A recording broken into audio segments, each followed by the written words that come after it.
Hi, Blastpop here.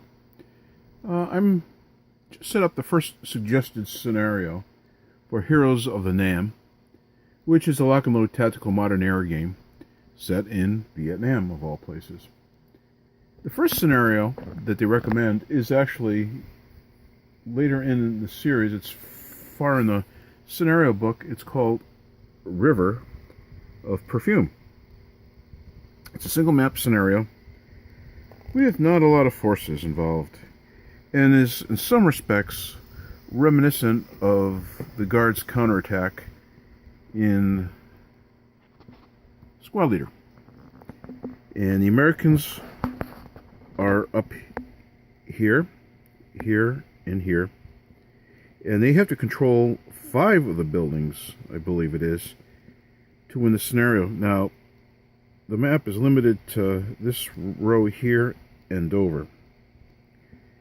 And the Americans have the initiative.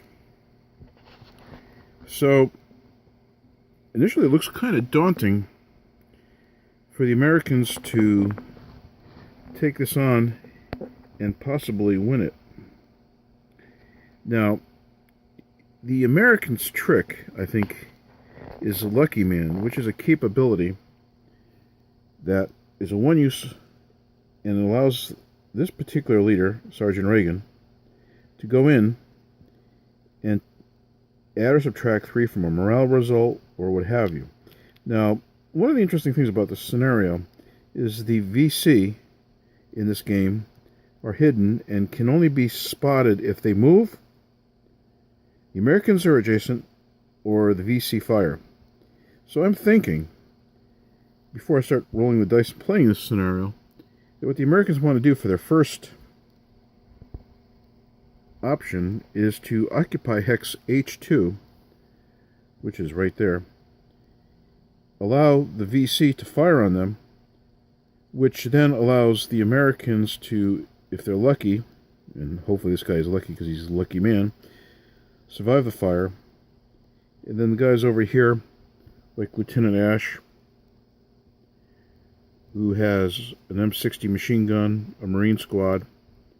So he's going to start off with a firepower of 3, 5, 6, 7 against this hex here. And there's nothing much that the VC can do about it. Maybe it might have been better for the VC to occupy more of the interior of the building here for their setup. But being a first time go at this modern system, and been a long time since I've actually ever played this series at all, and that was very limitedly many years ago, this scenario has a certain puzzle-like quality to it. So the VC has some leadership and units back here in which to possibly reinforce and help hold the buildings. So the Americans, since they have initiative, need to really get a toehold pretty darn quick, I think, in this building, or actually really that building only, and then use these guys here to deal with this side of the building, which has a VC hero with rage, which means there's a benefit in one use in close combat. So this scenario seems, at least initially, to be impacted by this hex, mostly in terms of this scenario will be determined by what happens in building F4.